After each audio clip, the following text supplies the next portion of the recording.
కృష్ణా జిల్లా గుడ్లవల్లేరు ఇంజనీరింగ్ కళాశాలలో ఆందోళన పరిస్థితి నెలకొంది. లేడీస్ హాస్టల్ బాత్రూంలో 29వ తేదీ సాయంత్రం హిడెన్ కెమెరా పట్టుబడింది.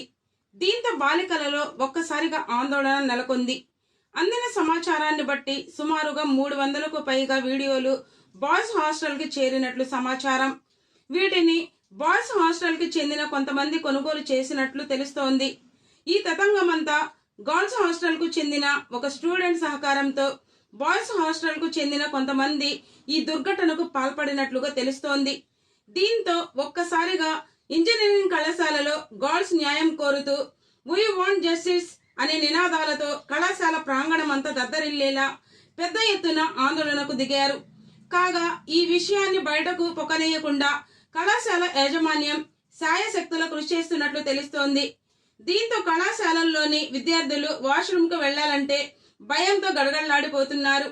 నిందితులు ఎలాంటి వారైనా బహిరంగంగా ఉరితీయాలనే డిమాండ్ తల్లిదండ్రుల నుండి బలంగా వినిపిస్తోంది. దీనిపై ప్రభుత్వం తక్షణ చర్యలు తీసుకోవాలని, నిందితులను బహిరంగంగా కఠినంగా శిక్షించాలని, ఇటువంటి చర్యలకు పాల్పడాలంటే వెన్నులో వణుకు పుట్టేలా తక్షణ శిక్షలను అమలు చేయాలనే డిమాండ్ అన్ని వర్గాల ప్రజల్లో వ్యక్తమవుతోంది.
మాట్లాడటానికి ఏమన్నా ఉండాలి కాదు, తరిమేస్తే వెళ్ళిపోతారు.